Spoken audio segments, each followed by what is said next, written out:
When the first episode of The Last of Us aired, many saw it as nothing more than well-produced fiction. A world devastated by a fungus that turns humans into irrational creatures seemed impossible to exist outside the screen. However, in silent laboratories and tropical jungles, nature was telling a different story.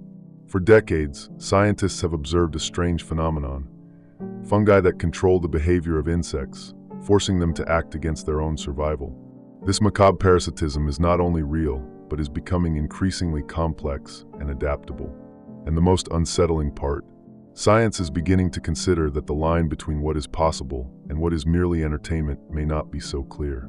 Recent studies, driven by global warming and the emergence of new pathogens, have brought forth a disturbing hypothesis. What if the leap between insects and humans is no longer a matter of if, but when? Hospitals are dealing with fungi that defy antibiotics, respiratory infections are spreading silently, and the behavior of microorganisms seems to be changing before our eyes. Amid this, one question is gaining momentum among experts, conspiracy theorists, and even governments. Could we be closer than we imagined to a scenario like The Last of Us? Welcome to another night where mysteries never sleep. I'm Midnight, and this is 7 Nights. Before we begin, I want to ask for your help. Like the video, comment, and subscribe to the channel. It's just one click, but it makes a huge difference for YouTube to deliver the videos to more people, and for me to keep bringing this content to you. I'm counting on you. Let's get to the video.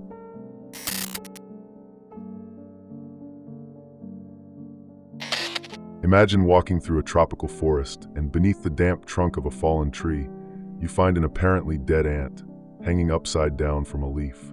Now imagine that this death wasn't natural. The ant was overtaken, driven to climb a specific stalk, bite down on an exact spot, and wait motionless until something sprouted from its head, a fungus. This is not fiction. It happens every day, in various parts of the world. The culprit? An organism called Ophiocordyceps unilateralis. This fungus is more than a simple parasite. It invades the ant's body and little by little takes control of its movements. Scientists have observed that the fungus doesn't directly attack the ant's brain, but instead its muscle network, manipulating its movements as if pulling invisible strings. The ant, now controlled, performs actions it would never choose on its own.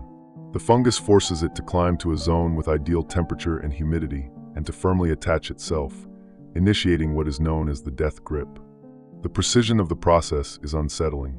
In the lab, researchers at Penn State's College of Agricultural Sciences managed to document this behavior with high-resolution cameras, noting that the fungus's pattern of death and growth follows an almost mathematical biological schedule. After attaching to the branch, the ant dies, and days later, a long dark stalk erupts from its head. On it, thousands of spores are released into the air, ready to restart the cycle. All of this raises an inevitable question: how did a microscopic being develop such an effective method of control? The answer lies in evolution. Cordyceps spent millions of years perfecting itself, selecting ideal hosts, improving its infection mechanisms, and refining its tactics. It's not an anomaly. It's a survival strategy.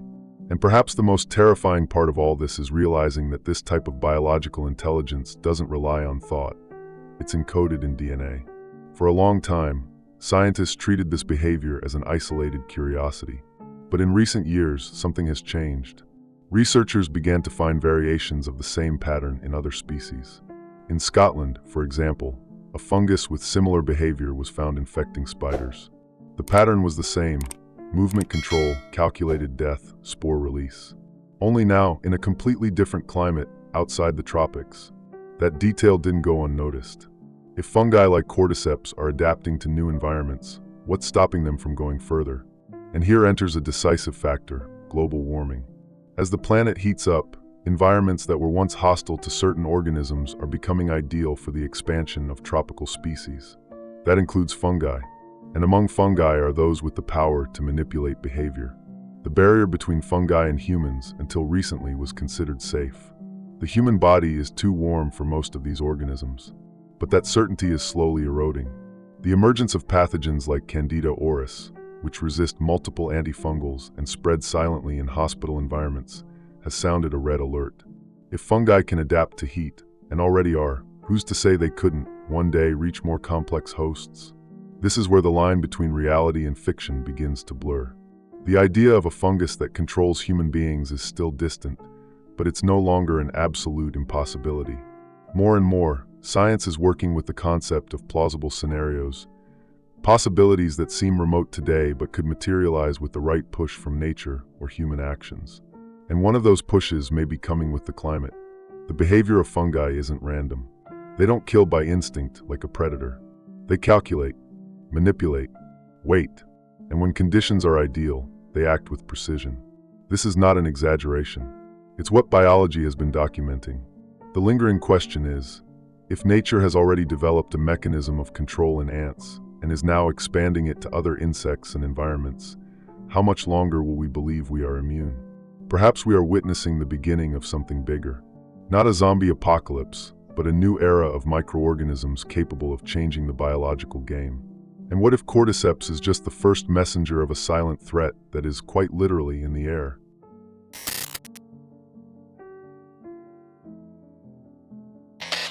For a long time, the idea that a fungus like cordyceps could infect humans was dismissed as absurd. The argument was simple. The human body is too warm for this type of organism to survive. This thermal barrier served as a natural protection, an invisible shield that kept the threat at the margins of the human world. But Earth's climate is changing, and with it, so are living organisms. In the past 20 years, scientists have begun to record a series of subtle mutations in fungi that previously could only thrive in cold or humid tropical environments. Now, some species are showing signs of adapting to human body temperature. The most cited example is Candida auris, a fungus discovered simultaneously on 3 different continents with nearly identical genomes. This coincidence drew attention not only because of the infection rate, but also due to how quickly it spread and its resistance to traditional treatments. In hospitals around the world, Candida auris has become a silent headache. It survives on surfaces, resists antifungals, and causes severe infections, especially in immunosuppressed patients. The way this fungus appeared, already adapted, raises suspicions. Is it the natural result of environmental selection or an accelerated response to climate change?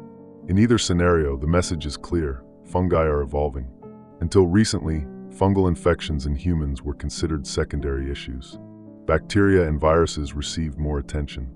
But since the emergence of valley fever, caused by coccidioides mitis, the medical community has begun to reassess this threat ranking. This disease, which spreads through the air in desert regions of the United States, starts with mild symptoms but can turn fatal. And no direct contact is necessary, just breathing the right air in the wrong place. The ability of fungi to infect through inhaled spores is nothing new, but it becomes more dangerous as the strains become more resistant. Spores from fungi such as Histoplasma and Cryptococcus are already known to survive in the air for weeks. Now imagine a fungus that, besides withstanding temperature, is capable of controlling the behavior of a host. It seems unlikely, but is it really impossible?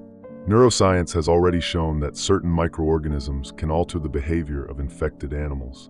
The parasite Toxoplasma gondii, for example, changes the behavior of rats, causing them to lose their fear of cats, thus facilitating its own reproduction. If a protozoan can reprogram a mammal's self-preservation instinct, why couldn't a fungus, given enough time and evolutionary pressure, do something similar? This kind of question no longer belongs only to science fiction writers. In laboratories at the University of Exeter and Johns Hopkins, biologists are beginning to test the limits of fungal adaptability under thermal stress. The idea is simple: simulate the future. And so far, the results are alarming. Under adverse conditions, some fungi can not only survive but thrive. What's missing for them to become truly dangerous? It's not just biology that must be monitored. Human movement, cargo transport, air traffic, and even the artificial heating of urban areas are creating ideal microenvironments for new fungi. Cities like New York, Tokyo, and Sao Paulo have underground areas with high humidity and constant heat, fertile ground for silent organisms. How many of these places already harbor unknown species? It's in this context that the theory of unlikely transmission loses strength, because it's no longer so unlikely. All that separates a fungus controlling an insect from one affecting humans is time, adaptation, and opportunity. 3 factors that are already at play simultaneously. Are we still dealing with an impossibility, or with a threat in its early stages? If history has taught us anything, it's that we frequently underestimate the invisible. And when we realize the mistake, it may be too late. After all, if fungi have already learned to manipulate the behavior of an ant, what would stop them from doing the same to something bigger?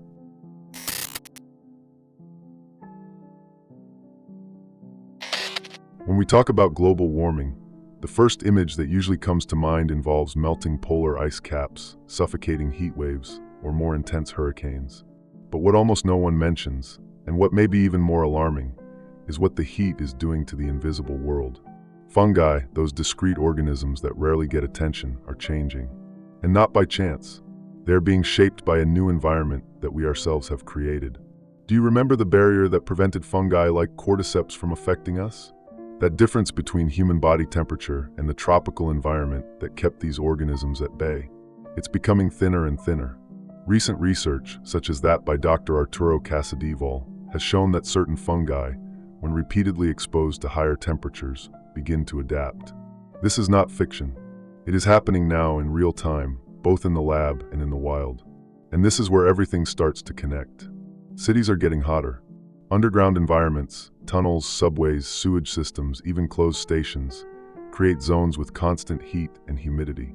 For a fungus, these places are like natural greenhouses, perfect for evolving, testing mutations, and becoming more resistant. What was once exclusive to tropical forests may now be developing beneath a metropolis like Sao Paulo. It's no longer just raw nature. It's the urban environment, built by us, that is offering the ideal tools for fungi to advance. With temperatures rising year after year, the very structure of cities favors the emergence of new variants.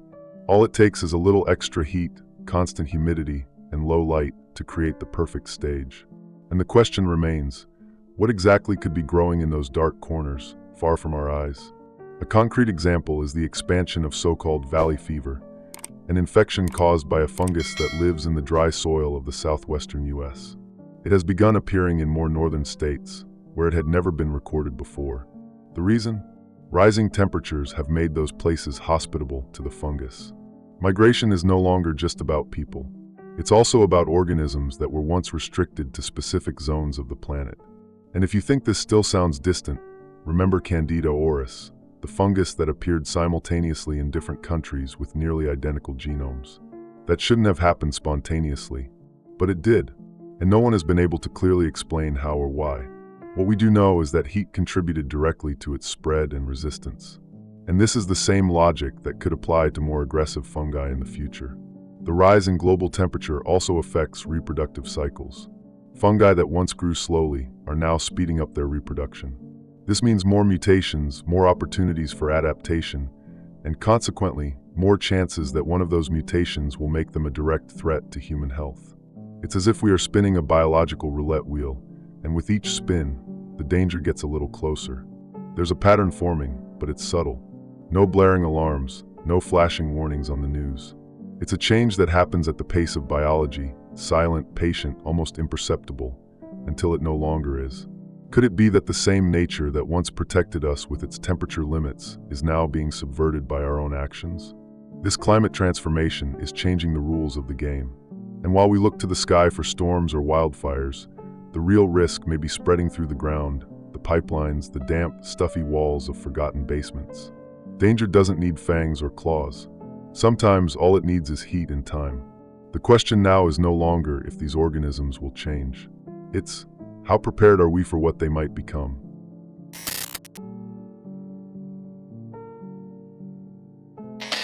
Anyone who watched the series The Last of Us may have noticed a significant change from the original game: the mode of transmission. While in the game, floating spores were the great invisible villains, in the series, they were replaced by physical mycelium connections and bites. The production's reasoning was logical. It was visually more impactful. But ironically, the more cinematic version may have left out the most terrifying aspect of reality. Airborne spores are real, and they are dangerous. Fungi release their spores as tiny particles capable of traveling great distances with the help of the wind. It's an efficient reproductive mechanism that occurs every day around us. In enclosed environments like hospitals and damp warehouses, these spores accumulate, potentially causing severe infections when inhaled. Cases of Histoplasma capsulatum, for example, occur when people breathe in dust from infected bird droppings, often without even realizing what happened. Now, imagine a fungus with the capabilities of cordyceps that, instead of relying on direct physical contact with an insect, released its spores to infect any host simply by breathing the same air.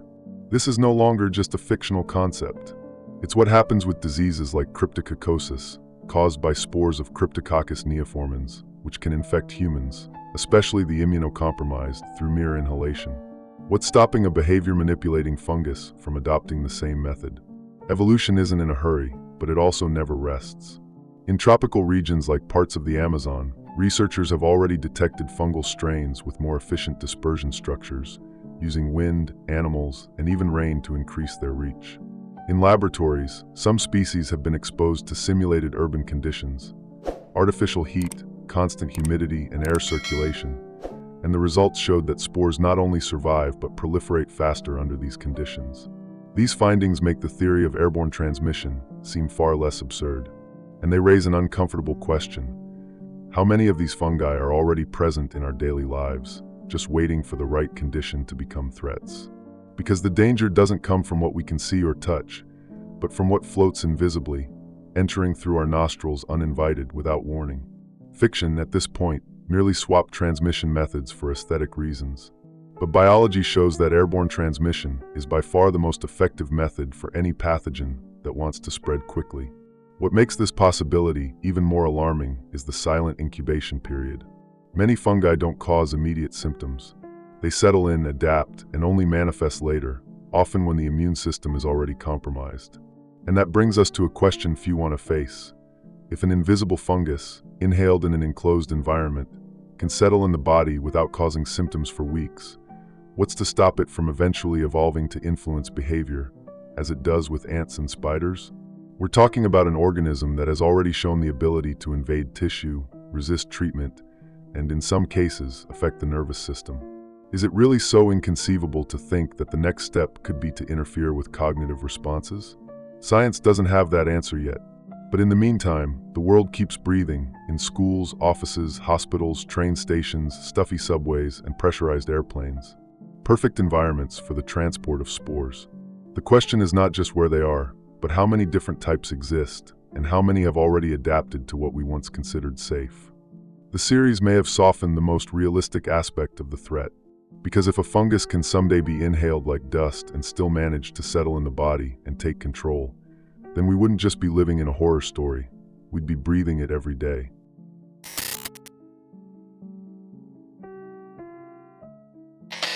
What makes a threat truly dangerous? Is it its strength, or its invisibility? While the world prepares for new viral pandemics, a quieter threat is creeping in where no one is looking, in hospitals, in lungs, and even in the walls of buildings. Fungal pathogens are emerging at a rate that worries specialists, yet the public remains largely unaware. And that's where the danger lies. Candida auris is perhaps the most glaring and most ignored example. First discovered in 2009, it appeared almost simultaneously on 3 different continents, with genetically distinct but equally lethal strains. A resistant, silent fungus, transmittable via surfaces, and able to survive for weeks in enclosed environments. It doesn't spread through the air, but through contact. And even so, in hospital settings, it causes uncontrollable outbreaks. If such a fungus already exists, what else might be emerging? Another name that frequently appears in medical reports is Coccidioides immitis, the cause of valley fever. Unlike Candida, this is a soil fungus, and its spores travel with the wind. When inhaled, they cause respiratory infections that, in some cases, progress to meningitis. Its spread is directly linked to dry climates, dust storms, and disturbed soil. And as we've seen, advancing desertification only helps spread its spores to new regions. And so a pattern emerges. A cycle. Fungi that were once confined to remote areas or vulnerable populations now circulate freely in urban environments, infecting even healthy individuals, often with no visible symptoms until it's too late. It's a threat that doesn't arrive with fanfare. It waits, settles in, and only reveals its face once the damage has begun. Hospitals are already facing what experts call fungal superinfections, cases in which antibiotics and antifungals no longer work. Immunocompromised patients in ICUs are the first targets. But the problem goes beyond individual vulnerability. These fungi are not just surviving, they're adapting. They're overcoming what modern medicine took decades to build. And science, for all its advances, still struggles with a cruel limitation. Fungi are biologically more similar to humans than bacteria are. This means antifungal treatments attack the fungus and the patient's body at the same time. It's like trying to kill the enemy by shooting inside your own house. That's why new drugs take so long to be approved. And that's why medicine is still one step behind in this race. The World Health Organization has already recognized the seriousness of the problem. In 2022, it published a list of the world's most dangerous fungi. But few paid attention, perhaps because fungi don't cause cinematic pandemics. They don't explode in graphs. They spread slowly. They act like seepage in a wall. By the time we notice, the structure is already compromised. The scenario becomes even more unsettling when we look to the future. In a world increasingly connected by planes, ships, and megacities, all it takes is one airborne, resistant, and adapted fungus to completely change the rules of the game. That hasn't happened yet. But if all the other factors are already in place, what's missing? It's at this point in the story that the most disturbing questions begin to emerge. Could we be living through the incubation phase of a global threat?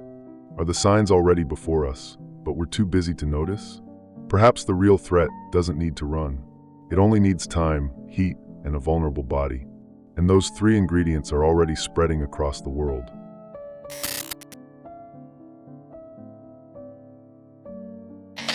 Have you ever stopped to wonder why there still isn't a vaccine against fungi? We live in a world where we've managed to immunize against deadly viruses like rabies or COVID, and against lethal bacteria like tuberculosis. But when it comes to fungi, those silent threats growing in hospitals, in the soil, in the air, the answer is still, we have nothing. And that's no coincidence. It reflects a problem science knows all too well, but that many people still ignore. The challenge begins with the nature of the enemy itself. Fungi are distant relatives of humans. They share many cellular processes with us. That means, when trying to kill them, it's easy to harm the patient's own body in the process. That's why antifungals are limited, toxic, and ineffective against many strains. Now imagine trying to create a vaccine, something that stimulates the body to defend itself without causing dangerous reactions. It's a very fine line, and so far, no one has safely crossed it for large-scale human use. But that may be changing. In the United States, a vaccine against valley fever, caused by a soil fungus, has been approved. For dogs. That's right. Dogs are now successfully being vaccinated against a pathogen that also affects humans. The effectiveness has been proven, and the side effects are minimal. And the inevitable question is, why hasn't it been adapted for us? The answer is uncomfortable: lack of commercial interest. Fungal diseases still don't kill in high enough numbers to drive billions in investments. But are we really going to wait for that number to rise before we act? Because if history has taught us anything, it's that pandemics don't knock on the door, they break it down. And when the alarm sounds, time is already up. Meanwhile, scientists are trying new approaches. They're testing RNA-based vaccines, like those used against COVID. These promise a quick and targeted response. But the problem isn't just technical, it's strategic. Fungi hide, mimic other diseases, and trick diagnostics. Patients only find out they have a fungal infection when antibiotics fail. And by then, it might be too late. The race against time becomes even more dramatic when we remember that fungi continue to evolve. They're not sitting still waiting for science to catch up. On the contrary, every day new strains emerge, more resistant, more elusive. And what if one of them learns to use air as its main vector? Or worse, what if one manages to adapt to the human body the way cordyceps does with insects? This is where the debate shifts from technical to human. The real question isn't, why don't we have a vaccine yet? But rather, what are we waiting for to treat this with the seriousness it deserves? It's not just about avoiding infections. It's about being prepared for a scenario that has already begun to take shape, even if no one's paying attention. And amid all this, an intriguing possibility is emerging. Some researchers are trying to create vaccines from medicinal fungi. That's right, using the enemy itself as a source of healing. It's risky but promising. And maybe this is the most ironic answer of all. Nature showing us that the cure and the poison sometimes come from the same place. The truth is, the race has already begun.